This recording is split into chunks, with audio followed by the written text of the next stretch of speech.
मेरा नाम कोमल है और मेरा संबंध एक गांव से है। मेरी ये कहानी आपके रोंगटे खड़े कर देगी कि किस तरह मेरे चाचा जी गांव की लड़कियों के बाल काटने के नाम पर आधी रात को उनके साथ छत पर जाते। जब सच्चाई खुलकर मेरे सामने आई तो मेरी आत्मा कांप गई थी, क्योंकि सच्चाई उससे कई ज़्यादा भयानक थी जो साफ नज़र आ रही थी। मैं आहिस्ता आहिस्ता दबे पांव सीढ़ियाँ चढ़ रही थी। रात का अंधेरा बढ़ता ही जा रहा था। सिर्फ छत से एक टिमटिमाती हुई रोशनी नज़र आ रही थी। आज की रात मुझे मौका मिल गया था कि मैं अपनी इस जिज्ञासा को दूर कर सकती थी और ये जान सकती थी कि आखिर चाचा जी आधी रात को छत पर क्या करते हैं। हर बार चाचा जी की पहरेदारी इतनी सख्त हुआ करती थी कि मैं चाह कर भी सीढ़ियों की तरफ नहीं जा पाती थी। और कभी कभी तो मुझे चाची जी पर हैरत होती थी कि कैसे वह चाचा जी को किसी भी कुंवारी लड़की के साथ रात की तन्हाई में अकेले छोड़ सकती हैं। लेकिन आज की रात चाची जी पता नहीं कहाँ थीं और मैं आसानी से सीढ़ियों तक पहुँच गई थी। मेरे चाचा जी कुछ देर पहले ही गांव की नई बालिग होने वाली लड़की सीमा को लेकर छत पर चले गए थे और अब वह पूरे 2 घंटे से पहले नीचे नहीं आने वाले थे। इन 2 घंटों में चाचा जी लड़की के साथ क्या करते थे और छत पर क्या क्या होता था, ये सब जानने की मुझे जिज्ञासा थी। कहने को तो मेरे चाचा जी पैसों से एक नाई थे, लेकिन उनका काम और काम करने का तरीका मेरे लिए बहुत ही हैरान कर देने वाला था। और आज की रात मुझे ये जानकर रहना था कि आखिर चाचा जी सिर्फ बालिग होने वाली लड़कियों के बाल ही क्यों काटते हैं, और वह भी आधी रात को छत पर अकेले में। ना चाची जी कभी खुद छत पर जाती हैं और ना लड़की के घर वालों में से किसी को साथ जाने दिया जाता है। मैं आधी सीढ़ियाँ चढ़ चुकी थी और इस रात से पर्दा उठने ही वाला था कि चाचा जी सीमा के साथ क्या करने वाले हैं कि पीछे से मेरी चाची जी की गरजदार आवाज़ ने मुझे चौंकने पर मजबूर कर दिया था। हमेशा डरी सहमी और धीमे लहजे में बात करने वाली चाची जी, पहली बार मैंने ऐसी आवाज़ सुनी थी कि मेरी जान निकल गई थी। जैसे ही मैंने पलट कर देखा तो वह मेरे सर पर आ पहुंची थी और मेरा हाथ पकड़कर गुस्से में मुझे खींचकर नीचे ले आई थी। उनका अंदाज ऐसा था जैसे वह मुझे कच्चा चबा जाएगी। वह गुस्से से मेरे बाजू को दबोचते हुए पूछ रही थी कि मैं ऊपर कहाँ जा रही थी। मैंने हकलाते हुए चाची जी से कह दिया कि मुझे नीचे घबराहट हो रही थी, इसलिए मैं छत पर जा रही हूँ। मेरी बात सुनकर चाची जी ने एक जोरदार थप्पड़ मेरे मुंह पर मारा और कहने लगी, क्या तुम जानती नहीं हो आज सीमा अपने बाल उतरवाने के लिए आई है? फिर तुमने छत पर जाने के बारे में सोचा भी कैसे? क्या तुम अपने चाचा का काम बंद करवाना चाहती हो? क्या तुम जानती नहीं हो तुम्हें और तुम्हारी माँ को तुम्हारे चाचा ही पाल रहे हैं? तुम्हारे बाबा के मरने के बाद से तुम्हारे चाचा जी ने तुम्हारी सारी जिम्मेदारियाँ अपने सर पर ले रखी हैं और तुम हो कि उनके काम के पीछे पड़ गई हो। तुम्हारे चाचा बिल्कुल भी नहीं चाहते कि जब वह काम करें तो कोई उन्हें बीच में परेशान करे, यहाँ तक कि मैं भी नहीं। इसलिए मैं भी कभी ऊपर जाने की कोशिश नहीं करती। बेहतर है कि तुम भी मत जाना आधी रात के वक्त और इस तरह नज़र न आना, वरना अच्छा नहीं होगा और फिर मैं तुम्हारे चाचा जी को तुम्हारी शिकायत करूँगी। चाची जी की बात सुनकर मैं बहुत ज़्यादा डर गई थी, क्योंकि चाचा जी से तो वैसे ही मुझे डर लगता था और फिर उनकी अजीबोगरीब करतूत की वजह से भी मैं बहुत ज़्यादा परेशान रहती थी। अगर ऐसे में चाची जी उनसे मेरी किसी तरह की कोई शिकायत करती तो मेरे लिए और परेशानियां खड़ी हो जाती। मैंने फ़ौरन ही चाची जी से माफ़ी मांगी और कहा कि आज के बाद मैं कभी ऐसी गलती नहीं करूँगी। चाची जी ने मुझे नरमी से कहा कि अपने कमरे में जाकर सो जाओ। मैंने सही मौका समझा और अपने कमरे की तरफ दौड़ लगा दी। कमरे में आकर भी मेरे दिमाग में यही बात घूम रही थी कि आखिर चाचा जी को बाल उतारते वक्त इतनी तन्हाई की क्या ज़रूरत थी कि वह किसी तीसरे की दखल अंदाजी बर्दाश्त ही नहीं कर सकते थे। जबकि गांव का दूसरा नाई जो है वो भी चौराहे पर अपनी कुर्सी डालकर बैठा रहता था और आधे गांव के बीच लोगों के बाल उतारता था। उसे तो नहीं किसी तरह की तन्हाई की ज़रूरत थी और ना ही किसी के आने जाने से कोई परेशानी थी। लेकिन मेरे चाचा जी तो अलग ही तरह के नाई थे। दूसरों के चाचा तो अपनी भतीजी से लाड़ प्यार करते थे, मगर मेरे चाचा सिर्फ़ और सिर्फ मुझ पर पाबंदियाँ लगाया करते थे। हर बात पर बस यही कहते थे कि अब तेरा बाप मौजूद नहीं है, तो इसलिए तू मेरी जिम्मेदारी है। मैं सिर्फ 12 साल की थी और इतनी कम उम्र में भी मेरे चाचा जी मुझ पर ऐसे रोक टोक करते थे जैसे कि मैं कोई जवान लड़की हूँ, और ना ही उनकी अनुमति के बगैर घर से बाहर निकल सकती थी और ना ही किसी के घर जाने के बारे में सोच सकती थी। मुझे स्कूल से लाने ले जाने का काम भी चाचा जी खुद ही किया करते थे। कभी कभी तो मुझे चाचा जी पर इतना गुस्सा आता कि मेरा दिल चाहता कि किसी तरह से मैं उनसे अपनी जान छुड़वा लूं, लेकिन चाचा जी से तो मेरी जान भी नहीं छूट सकती थी, क्योंकि उनका नाई का काम था ही इतना अजीब कि कभी कभार महीने में एक बार वह बाल काटा करते थे, और वह भी हमारे ही घर की छत पर। बाकी सारा वक्त तो वह घर में ही पड़े रहते और मुझ पर नज़र रखते। मेरे बाबा बहुत पहले हमें छोड़कर ऊपर वाले के पास चले गए थे, इसलिए मेरी जिम्मेदारी मेरे चाचा जी के कंधों पर ही थी, और इसी वजह से चाचा जी मुझ पर अपना पूरा हक समझते थे। ऐसा नहीं था कि चाचा जी कोई कुंवारे मर्द थे, बल्कि वह तो एक शादीशुदा आदमी थे। उनकी शादी को 5 साल होने वाले थे। चाची जी भी हमारे साथ ही रहा करती थी, लेकिन पता नहीं क्यों वह इतनी डरी सहमी सी नज़र आती थीं, जैसे उन्हें किसी बात का कोई डर हो। जबकि मेरी माँ बहुत ही हंसने बोलने वाली औरत थी और चाचा जी के साथ भी बिल्कुल नॉर्मल रहती थी। ना ही उन्हें चाचा जी से डर लगता था और ना ही वह चाचा जी से झिझकती थी, जबकि चाचा जी के आगे तो चाची जी की जान निकलती थी। वह चाचा जी से नज़र मिलाकर बात तक नहीं कर सकती थी, बल्कि खामोशी से उनके हर हुक्म के आगे सर झुका देती थी। शायद उनकी वजह यही थी कि शादी के 5 साल भी उनका गोद खाली ही था और वह चाचा जी को औलाद ना दे सकी। जो भी था, मुझे अपने चाचा एक आंख नहीं भाते थे, क्योंकि उनकी वजह से मेरा बचपन भी जवान लड़कियों की तरह गुजर रहा था। और जैसे जैसे मुझे समझ आई और पता चला कि मेरे चाचा जी क्या काम करते हैं, तो मैं हैरान रह गई, क्योंकि मेरे चाचा जी मर्द होकर भी मर्दों के बाल नहीं काटते थे, बल्कि वह तो लड़कियों के बाल काटते थे, और वह भी ऐसी लड़कियों के जो बालिग हो जाया करती थी। ये बात मेरे लिए बहुत हैरान करने वाली थी, और जब से मुझे इस बात का पता चला था, मेरे अंदर जिज्ञासा सी पैदा हो गई थी कि चाचा जी ऐसा क्यों करते हैं। कई बार मैंने सोचा कि चाचा जी को किसी लड़की के बाल काटते हुए देखूंगी, लेकिन चाचा जी का तो तरीका ही बिल्कुल अलग था।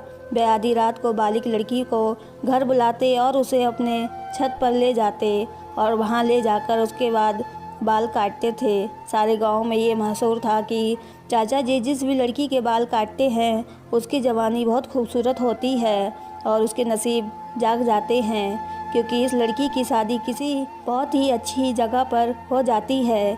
इसलिए लोग खुशी खुशी अपनी जवान लड़कियों को चाचा जी के पास ले आया करते थे, ताकि उनकी बेटियों की किस्मत बदल जाए।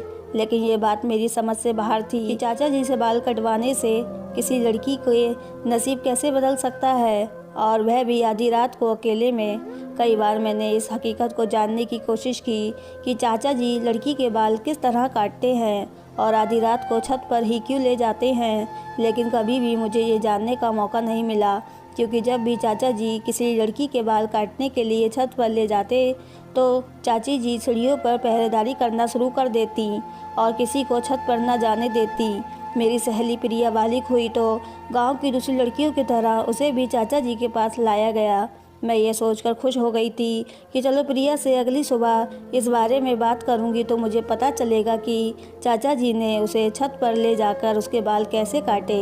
लेकिन अगले दिन जब वह स्कूल आई तो वह बिल्कुल खामोश थी। मेरे सवाल करने पर भी उसने कोई जवाब ना दिया, बल्कि सारा वक्त गायब दिमागी से क्लास में बैठी रही। मैं हैरान थी कि इतनी शरारती और चुलबुली प्रिया को अचानक से क्या हो गया है। घर आकर यही बात मैंने माँ से कही तो माँ हंसकर कहने लगी, बेवकूफ़, अब वह बालिग हो गई है और ऐसे में लड़कियों में बहुत ज़्यादा बदलाव आ जाते हैं। शायद इसलिए वह भी अपनी माँ के कहने पर चुपचाप बैठी हो। अब तो उसके सर पर बाल भी नहीं हैं, शायद इसलिए झिझक रही होगी। माँ की बात सुनकर मैं संतुष्ट हो गई थी। बाकी 13 साल की प्रिया बहुत ही अजीब सी लग रही थी और क्लास के सब बच्चे भी उसे लगातार चिढ़ा रहे थे। हो सकता है शर्मिंदा के मारे सारा वक्त खामोश रही हो, मगर मुझे क्या पता था कि उसकी खामोशी के पीछे क्या राज है। जब कुछ वक्त तक यही सिलसिला चलता रहा तो मैंने चोरी चुपके छत पर जाने की बहुत बार कोशिश की, लेकिन हर बार चाची जी आगे आ जाती या फिर माँ ही मुझे डांट कर कह दिया करती कि अपने चाचा जी के काम में दखलंदाजी ना किया करो। तुम्हारे चाचा जी हैं जिन्होंने तुम्हारे बाबा के मरने के बाद हमारा पेट पाला है। वह अगर तुम्हें डांटा भी करते हैं तो बर्दाश्त कर लिया करो, क्योंकि वह हमारा भला ही चाहेंगे। शुरू में मुझे माँ की ये बात बिल्कुल भी समझ नहीं आती थी, लेकिन फिर धीरे धीरे मुझे एहसास हुआ कि मेरी माँ एक विधवा औरत थी जिसे पूछने वाला और कोई नहीं था। नाना नानी मर चुके थे और मेरे मामा जी दूसरे गांव में रहते थे। उन्होंने कभी पलटकर हमारा हाल चाल तक नहीं पूछा था। ऐसे में चाचा जी ही थे जो हर वक्त माँ के साथ खड़े रहा करते थे। यहाँ तक कि अपनी शादी के बाद भी इन्होंने मेरे और माँ के खर्चे में कोई भी रुकावट नहीं डाली थी, बल्कि वह तो पहले से भी बढ़कर हमारा ख्याल रखते और चाची जी को भी हमारे साथ रहने पर कोई ऐतराज़ नहीं था। यही वजह थी कि माँ उन दोनों पति पत्नी को सराखों पर बैठाती थी। सारे गांव वाले भी चाचा जी की बहुत ही इज्जत किया करते थे, क्योंकि चाचा जी की बहुत ही नरम मिजाज इंसान थे। बस उनकी सारी डांट मेरे लिए ही थी, लेकिन माँ का कहना था कि इसमें भी उनकी मोहब्बत छुपी हुई है। वह खुद बे औलाद है, इसलिए वह औलाद की कमी को मुझसे पूरा करना चाहते हैं। जब मैंने ये बात सोची तो मुझे भी ये बात सच ही लगी कि अगर चाचा जी का सहारा हमारे साथ ना होता तो शायद हम दोनों माँ बेटी आज इस गांव में बेसहारा और मोहताजी ज़िंदगी गुजार रहे होते। जिस तरह मैंने चाची जी से वादा किया था कि मैं कभी दोबारा चाचा जी के काम में टांग नहीं अड़ाऊंगी, उस रात के बाद से मैंने कभी छत पर जाने का सोचा भी नहीं। मैं डर गई थी कि अगर चाची जी चाचा जी से मेरी शिकायत कर देती तो मैं और मेरी माँ कहाँ जाती। चाचा जी का काम पहले ही तरह ही चल रहा था। कभी महीने में तो कभी 1.5 महीने में कोई ना कोई लड़की बालिग होकर हमारे घर आ जाती और चाचा जी के साथ खामोशी से ऊपर छत पर चली जाती थी। चाची जी सीढ़ियों के आसपास ही रहती थी और 2 घंटे बाद जब वह लड़की छत से उतरकर वापस नीचे आती तो चाचा जी उसके काफ़ी देर बाद ही नीचे आते और उनकी हालत काफ़ी अजीब सी नज़र आती। और इस बात के बारे में भी मुझे उस वक्त पता चला जब एक रात मैं मटके से पानी पीने के लिए आंगन में आई और चाचा जी को सीढ़ियाँ उतरते हुए देखा। चाचा जी का हुलिया बहुत ही अजीब लग रहा था। उनका सांस भी फूला हुआ था। ऐसा लग रहा था जैसे वे बहुत मेहनत का काम करके नीचे आए हों। चाचा जी हमेशा काले रंग की धोती बांधकर ही लड़कियों के बाल काटने छत पर जाते थे, लेकिन जब वह नीचे उतरे तो उनके कपड़े भी बदले हुए थे। ना ही उन्होंने धोती बांधी होती थी और ना ही उनके शरीर पर कुर्ता मौजूद था। वह बहुत हाँफते काँपते सीढ़ियाँ उतरते थे, जैसे बहुत ही ज़्यादा थक गए हो और उनके लिए चलना ही मुश्किल हो रहा हो। और फिर मुझे याद आया कि जब भी चाचा जी किसी लड़की के बाल काटते तो पूरा दिन कमरे में बंद रहते थे और चाची जी को भी कमरे में जाने की अनुमति नहीं थी। आखिर 2 घंटे बाल काटने के बाद चाची इतना भी कैसे थक जाया करते थे कि सारा दिन कमरे से नहीं निकला करते थे। और फिर उस वक्त तो उन्हें चलता देखकर मुझे ऐसा लग रहा था जैसे वे खेत में हल जोतकर आ रहे हों। चाचा जी को देखते ही मैं छुप गई थी और चाचा जी अपने कमरे में चले गए थे। हमेशा की तरह अगले दिन चाची कमरे से बाहर निकली थीं और चाचा जी कमरा बंद करके सो रहे थे। मेरे स्कूल की छुट्टी थी, इसलिए उन्हें मेरी भी फिक्र नहीं थी और माँ भी गांव में किसी की तबीयत पूछने के लिए गई थी कि तभी मैं किसी काम से बाहर किचन में आई तो मैंने चाची जी को दुपट्टे में छुपकर आंसू बहाते देखा। ये पहली बार था जब मैंने चाची जी को इस तरह रोते हुए देखा था। मैं फ़ौरन भागकर चाची जी के पास गई और पूछा, क्या हुआ है चाची जी, आप क्यों रो रही हो? मेरी बात सुनकर चाची जी ने जल्दी से अपने आंसू दुपट्टे के पल्लू से साफ कर दिए और कहने लगी, नहीं पगली, मैं कहाँ रो रही हूँ, तुम बताओ तुम्हें क्या चाहिए। मैं अच्छी तरह जानती थी कि चाची जी रो रही थी और इसी बात ने मुझे न सिर्फ दुखी कर दिया था बल्कि मैं बहुत ज़्यादा परेशान भी हो गई थी कि ऐसी कौन सी बात है जिसकी वजह से चाचा जी से छुप छुप कर रोना पड़ रहा है। मुझे चाचा जी से और नफ़रत का एहसास हो रहा था कि शायद ये चाचा जी ही थे जिनकी वजह से चाची भी छुप छुप कर आंसू बहा रही थी। उस दिन के बाद से मैं चाची जी पर नज़र रखने लगी थी। जब भी चाचा जी किसी लड़की के बाल काट कर सीढ़ियाँ उतर कर नीचे आते तो उनके चेहरे पर थकान के असर साफ दिखाई देते और अगले सारे दिन मेरी चाची जी छुप छुप कर रोती हुई नज़र आती। और फिर मेरी ज़िंदगी में भी वह दिन आ गया जब मैं जवान हो गई। उस दिन मेरी माँ ने मेरा माथा चूमा और कहने लगी, मैं चाहती हूँ गांव की सभी लड़कियों की तरह तेरे चाचा के हाथ तेरी किस्मत भी चमक जाए। माँ की बात सुनते ही मेरी जान निकल गई कि अब माँ मुझे भी बाल कटवाने के लिए चाचा जी के हवाले करने जा रही थी। 12 साल की उम्र में गंजी होना मेरे लिए बहुत ही शर्म की बात थी। मैं ये सोचकर ही परेशान थी कि गांव की दूसरी लड़कियों की तरह मुझे भी सबके मजाक का निशाना बनना था। मैंने माँ के आगे हाथ जोड़ दिए और माँ से कहा कि मैं किसी भी हाल में बाल नहीं उतरवाना चाहती हूँ। मेरा इनकार सुनकर माँ ने ज़ोर से कहा कि क्या तू नहीं जानती कि तेरे चाचा की वजह से कैसे गांव की लड़कियों की किस्मत बदल जाती है, जिसके बाल भी आज तक तेरे चाचा जी ने काटे हैं। कुछ ही दिनों में उनकी शादी बहुत धूमधाम से और बहुत ही अच्छी जगह हुई है। ऐसे ही तो गांव वाले अपनी बेटियां तेरे चाचा जी के हवाले करके नहीं जाते। जब वह तेरे चाचा जी के इस काम से इतना फ़ायदा उठा सकते हैं तो फिर हम घर वाले क्यों नहीं। मेरे लाख मना करने के बावजूद भी माँ ने चाचा जी को बुलाया और चाचा जी से कहा कि आज की रात तुझे अपने भतीजे के बाल उतारने हैं। ये सुनकर चाचा जी के चेहरे का रंग फीका पड़ गया और कहने लगी कि क्या अपनी कोमल भी बालिग हो गई है।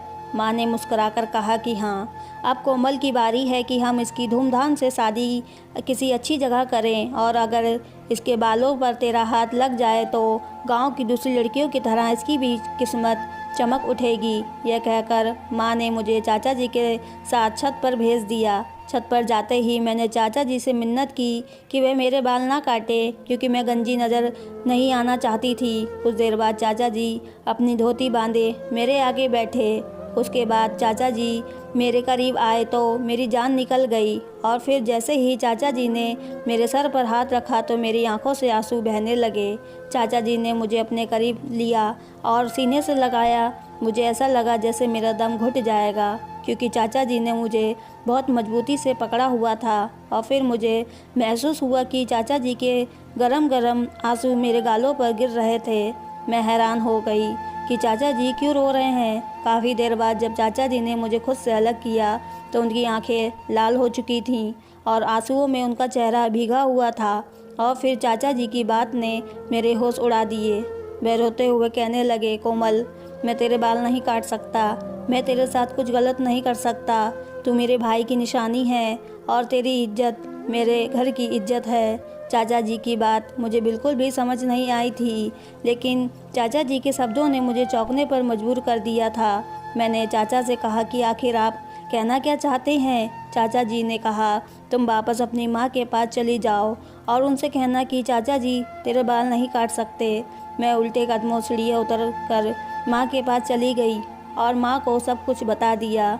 ये सुनकर माँ चाचा जी के कमरे की तरफ चल दी। मैं भी माँ के साथ ही थी। जब हम कमरे में गए तो चाचा जी चाची जी के कदमों में बैठकर रो रहे थे और चाची जी से माफ़ियाँ मांग रहे थे। चाची जी भी सिसक सिसक कर रो रही थीं। ये सब देखकर माँ भी परेशान हो गई और उन दोनों से पूछा कि आखिर मामला क्या है, मुझे भी तो कुछ पता चले। काफ़ी देर आंसू बहाने के बाद चाचा जी ने एक ऐसा राज हमारे सामने खोला जिसे सुनकर हमारी आत्मा तक काँप उठी। ये कैसे मुमकिन था कि मेरे चाचा जी ऐसा कोई काम करते थे जिसके बारे में मैंने सोचा भी नहीं जा सकता था। चाचा जी ने रोते हुए बताया कि आज से कई साल पहले की बात है। चाचा जी गांव के चौधरी के खास नाई थे और वह सिर्फ चौधरी साहब के ही बाल काटा करते थे। गांव के चौधरी अय्याश तरह के आदमी थे और उनकी फितरत चाचा जी को बिल्कुल पसंद नहीं थी, लेकिन चाचा जी की मजबूरी थी कि उन्हें ये नौकरी करनी पड़ रही थी। और फिर एक दिन गांव के चौधरी ने चाचा जी को अपनी नौकरी से निकालकर एक नया काम सौंप दिया। गांव के चौधरी ने सारे गांव में ये बात मशहूर कर दी कि चाचा जी के हाथ में बहुत जादू है और वह जिसके भी बाल काटते हैं उसकी किस्मत संवर जाती है। यहाँ तक कि गांव के चौधरी की ज़मीनें भी फलने फूलने लगी हैं और ये इसलिए हुआ है क्योंकि चाचा जी उनके बालों पर हाथ लगाते हैं। सारे ही गांव वाले अनपढ़ और सीधे साधे लोग थे। उनके लिए तो गांव के चौधरी की हर बात ही सही होती थी। और गांव के चौधरी ने इस बात का बहुत ज़्यादा चर्चा किया तो गांव वालों ने आंखें बंद करके इस बात पर यकीन कर लिया। और फिर चौधरी साहब ने अपने खास नौकर के ज़रिए ये बात भी फैला दी कि अगर मैं किसी बालिग लड़की के बाल काटूंगा तो उसकी किस्मत बदल जाएगी और उसकी शादी बहुत अच्छी जगह होगी। मुझे समझ नहीं आ रहा था कि चौधरी साहब ने ये सब क्यों किया। चौधरी साहब ने मुझे लाखों रुपए देने का वादा किया था और कहा था कि मुझे बस गांव की जवान होने वाली लड़कियों के बाल उतारने हैं। मुझे लगा कि इसमें कोई गलत बात नहीं होगी। और फिर जब गांव वाले ये सोचकर मेरे पास नई बालिग बेटियों को मेरे पास लाने लगे तो उनकी किस्मत बदलने लगी। तो मैं भी खुशी खुशी रात के अंधेरे में उनके बाल उतार दिया करता और बदले में चौधरी साहब मुझे 1000 रुपये दे देते। कई सालों तक ये सिलसिला इसी तरह चलता रहा। और फिर जब मेरी शादी तुम्हारी चाची जी से हुई तो उस पहली रात को मेरे सामने ये राज खुला कि मैं जिन लड़कियों के बाल काटता हूँ उनके साथ चौधरी साहब क्या खेल खेलते हैं। और ये जानकर मेरे भी रोंगटे खड़े हो गए थे। लेकिन मैं चौधरी साहब के इस गंदे खेल में बुरी तरह फंस चुका था और मैं चाह कर भी खुद को नहीं बचा पाया था और आज तक मैं उनके इस खेल का शिकार हूँ। चौधरी साहब को कम उम्र नई नई जवान लड़कियों के साथ अपनी हवस पूरी करने का शौक़ था और गांव में इस बात को बहुत ज़्यादा छुपाया जाता था कि कोई लड़की कब जवान हुई है। इसलिए चौधरी साहब ने ये खेल रचाया और लोग उनकी बातों में आ गए। जवान होने वाली लड़की जैसे ही मेरे पास आकर अपने बाल कटवाती तो चौधरी साहब को इस बात की खबर हो जाती कि अब यह लड़की बालिग हुई है और वह उसके साथ अपनी हवस पूरा करने के लिए कोई न कोई खेल रचाकर उसे अपनी हवेली बुला लिया करते थे। और गांव की हर बालिग लड़की उनके गंदे और तिरस्कार का शिकार बनती थी और तुम्हारी चाची भी उन्हीं लड़कियों में से एक थी। और इस बात का राज शादी के बाद तुम्हारी चाची ने मेरे सामने खोला था। लेकिन उस वक्त तक मैं बुरी तरह चौधरी साहब के काम में फंस चुका था कि चौधरी साहब ने मुझे ब्लैकमेल किया कि अगर मैंने किसी के सामने भी ये बात खोलने की कोशिश की तो वह बिल्कुल भी इस बात को स्वीकार नहीं करेंगे बल्कि मुझे ही चरित्रहीन ठहरा देंगे। इस डर से मैंने ना ही कभी चौधरी साहब का काम छोड़ा और ना ही कभी तुम्हें अकेले घर से बाहर जाने की अनुमति दी, क्योंकि मैं जानता था कि उनकी नज़र कितनी गंदी और ख़राब है। तुम्हारी चाची बहुत अच्छी तरह जानती थी कि जिन लड़कियों के बाल मैं काटता हूँ उनके साथ चौधरी साहब क्या करते हैं, इसलिए वह छुप छुप कर रोया करती और मैं खुद भी कई घंटे रोने के बाद ही नीचे आता था, क्योंकि मैं इस गंदे काम में शामिल नहीं होना चाहता था। चौधरी साहब ने मुझे खास काले रंग की धोती दी थी और कहा था कि लड़की के बाल काटते वक्त ये धोती पहना करो ताकि लोगों को लगे कि वाकई तुम कुछ खास करते हो जिसकी वजह से लड़कियों की किस्मत बदलती है। चौधरी साहब लड़की को अपनी हवस का निशाना बनाने के कुछ ही महीने बाद उनकी शादी अपने किसी मासूम नौकर से करवा देते और उस नौकर को ढेर सारा पैसा भी देते। इस तरह उस लड़की की ज़िंदगी संवर जाती। चौधरी साहब के पास पैसे की कोई कमी नहीं थी, इसलिए अपनी अय्यासी पर आंख बंद करके पैसा लुटा रहे थे और मैं उनके हाथों की कठपुतली बन चुका था। लेकिन मैं तुम्हारे बाल काट कर चौधरी साहब को ये खबर नहीं पहुंचाना चाहता था कि तुम भी जवान हो चुकी हो, क्योंकि मैं जानता हूं कि इस तरह तुम भी उनके जुल्म से नहीं बच पाओगी। चाचा जी की बात सुनकर मैं और माँ रोने लगी थी। हमें तो इस चीज़ की कोई खबर नहीं थी।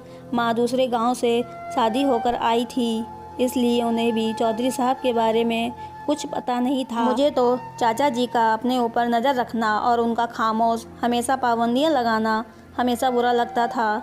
लेकिन अब मैं सोच रही थी कि चाचा जी मुझसे कितनी मोहब्बत करते थे कि जो मुझे चौधरी साहब से बचाने के लिए इस कदर कोशिश करते रहे थे। चाचा जी ने हमसे वादा किया कि वह मेरी इज्जत पर आँच भी नहीं आने देंगे और ना ही आइंदा गांव की दूसरी लड़कियों की बर्बादी का जरिया बनेंगे।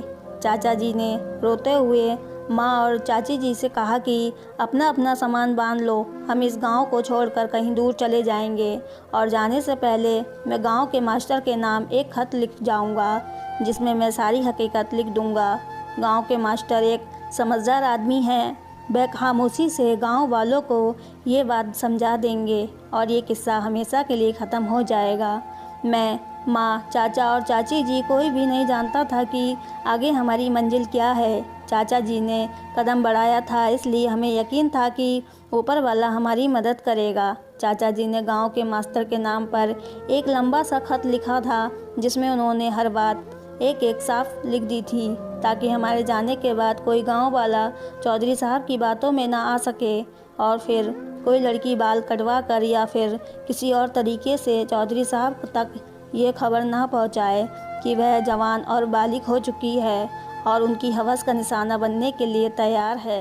मुझे आज भी अच्छी तरह से ये बात याद है कि जब भी कोई लड़की बालिग होने के बाद गंजी होती और कुछ दिनों के बाद स्कूल आती तो वह किस कदर डरी सहमी और खामोश होती थी। मुझे हमेशा से यूँ लगता था कि यह सब वह इसलिए है क्योंकि वह गंजी होकर आई है और उसे अपनी गंजेपन की वजह से परेशानी है। लेकिन ये राज तो अब खुला था कि वह चौधरी साहब की हवस का निशाना बनकर आई थी और मेरे वह चाचा जिन्हें मैं बहुत गलत समझती थी, दरअसल वो खुद भी एक तकलीफ़ का शिकार थे। और जब हम ये गांव छोड़कर जा रहे थे तो मेरे चाचा जी के चेहरे पर सुकून ही सुकून था। आज भी अक्सर गांव में ऐसे बहुत से चौधरी और बंडेरे मौजूद हैं जो इस तरह की हरकतों में शामिल हैं और सीधे साधे गांव वाले उनके घटिया काम और उनकी करतूत नहीं जानते हैं। शहरी लोगों को चाहिए कि वह देहातियों में पढ़ाई और साहुर के सिलसिले को आगे बढ़ाएं, ताकि सीधे साधे और भोले वाले गांव वाले ऐसी घटिया सोच के लोगों से खुद को बचा सकें। दोस्तों, अगर आपको हमारी कहानी पसंद आई हो तो चैनल को सब्सक्राइब करें, वीडियो को लाइक करें। पूरी कहानी सुनने के लिए आपका बहुत बहुत धन्यवाद।